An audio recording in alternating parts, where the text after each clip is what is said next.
A strong 7.7 magnitude earthquake struck Myanmar on Friday and causing buildings to sway in Bangkok, the capital of neighboring Thailand. Macron announced a plan to send forces from several European countries to Ukraine in the event of a peace treaty with Russia. U.S. official cars were seen departing Greenland's capital Nuuk after U.S. Vice President J.D. Vance and his wife Usha downscaled their planned Friday visit amid criticism. At least 5 people were critically injured in a stabbing attack in central Amsterdam. Police say the suspect has been apprehended and investigations are ongoing. A powerful 7.7 magnitude earthquake struck Myanmar on Friday, according to the US Geological Survey. The shallow quake with a depth of 10 kilometers had its epicenter near Sagaing, close to Mandalay. A second quake measuring 6.4 followed 12 minutes later. In neighboring Thailand, buildings swayed in Bangkok, where a high-rise under construction collapsed with possible casualties yet unknown. The tremor was strong enough to send water slashing out of rooftop pools, while videos showed crowds gathering in streets of the city, home to over 17 million people. No immediate casualties were reported in Myanmar.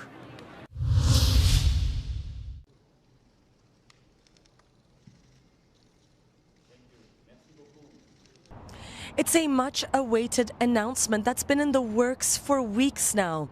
French President Emmanuel Macron unveiled the outline for a reassurance force from several countries that would intervene in Ukraine in case of a peace treaty with Russia.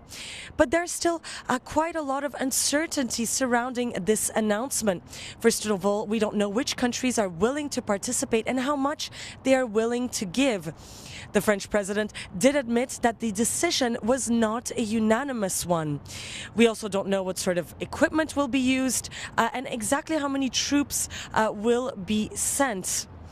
And another important factor is that Macron insisted that these troops will not be there for peacekeeping purposes, but rather to provide the Ukrainian army with long-term support and reassurance.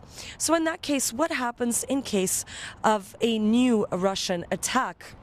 One thing is clear is that the Kremlin has repeatedly said that any sort of intervention would lead to a direct conflict. At least 5 people were critically injured in a stabbing attack in central Amsterdam. The incident happened near Dam Square in the southern part of the Dutch capital. The suspect behind the attack has been apprehended by police.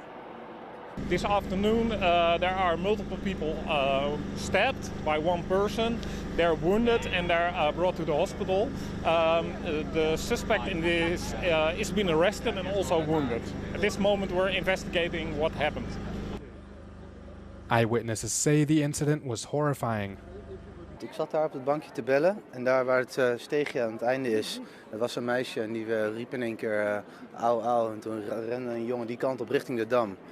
En uiteindelijk ging zij zeg maar voorover buigen. Toen ging ik even kijken bij haar van, hey, is alles oké? En toen was er een Amerikaanse toerist die zei gewoon, bel de ambulance, bel de ambulance. En toen vroeg ik van, ja, maar wat is dan precies aan de hand? Want dat meisje zei, I'm pushed. En toen had ze ongeveer een mes wat ongeveer zo groot uit haar rug stak.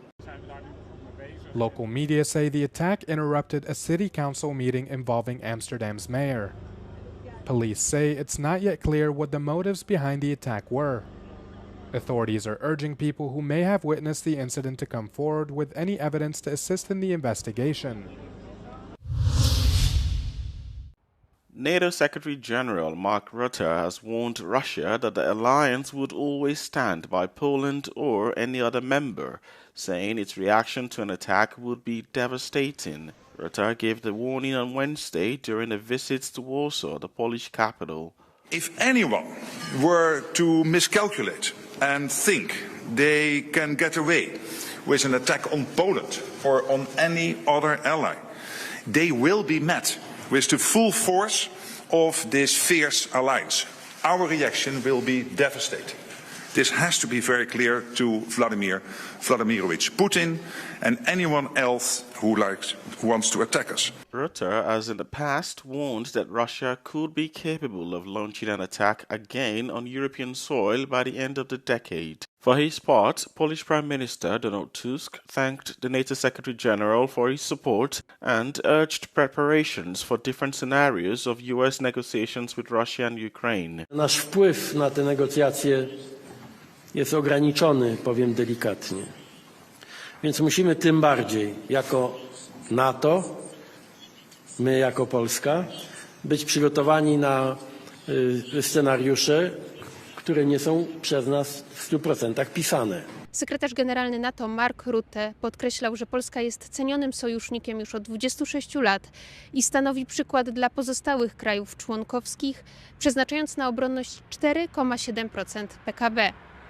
Mark Rutte podczas swojej wizyty w Warszawie spotkał się także z prezydentem Andrzejem Dudą oraz szefami resortów obrony oraz spraw zagranicznych. Wygłosił także wykład w Warszawskiej Szkole Głównej Handlowej. Z Warszawy Aleksandra Gałkareczko, Euronews Polska. Scenes of a bomb hitting Sana'a with smoke rising as residents stayed awake during Ramadan's final days. Suspected US airstrikes have hit multiple sites across Yemen controlled by Houthi rebels early on Friday. The intensity of the strikes appeared greater than in previous days in the campaign that began on March 15th. While the extent of damage and casualties remains unclear, initial Houthi reports claim at least 7 people were injured. Other targets included the Sana'a International Airport, which is used for both civilian and military purposes, the Red Sea port city of Hodeidah, and areas in Al-Jawaf, Amran, and Marib. The Houthis say the strikes have killed at least 57 people since the campaign began, following their threats to resume targeting ships linked to Israel over Gaza aid blockades. Earlier this year, they attacked over 100 merchant vessels, sinking 2, while also targeting US warships without success. The strikes come a few days after it was revealed a journalist was inadvertently added into a group chat among US national security officials as they coordinated plans to strike Houthi targets earlier this month. U.S. official cars were seen departing Greenland's capital Nuuk on Thursday after U.S. Vice President J.D. Vance and his wife Usha downscaled their planned visit. The couple were scheduled to tour the capital as well as visit the Pitifik space base in the northwest. But after a public outcry from Greenlandic and Danish lawmakers who slammed the trip as aggressive, the itinerary was reduced to just the base. Det helt klart en deeskalering, altså fordi hvis man skal sige det sådan lidt hurtigt, ikke, så har amerikanerne haft en idé om de ikke lige kunne købe Grønland også, og det kunne de så ikke. Og så har der vel været en eller anden idé om, at så kan man så charme grønlænderne til selv og stille sig til rådighed for USA. Og det er vel sådan, man har skulle tænke det her besøg fra anden damen og nogle højt profilerede, højtstående amerikanske politikere til det grønlandske samfund. Og det er jo det besøg, der er aflyst.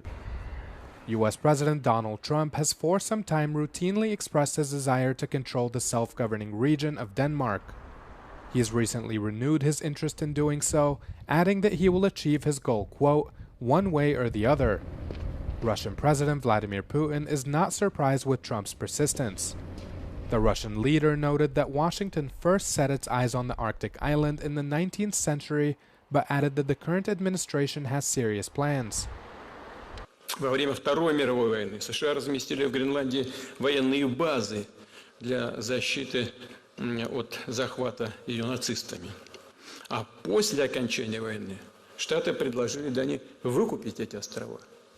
Совсем недавно, по меркам мировой истории. Словом, речь идет о серьезных планах с американской стороны в отношении Гренландии. In a further show of defiance to U.S. threats, Greenland formed a new broad coalition government on the eve of the Vance's visit. The new unity government brings together 4 of the 5 elected parties in parliament and aims to send one strong message: Greenland is for its people.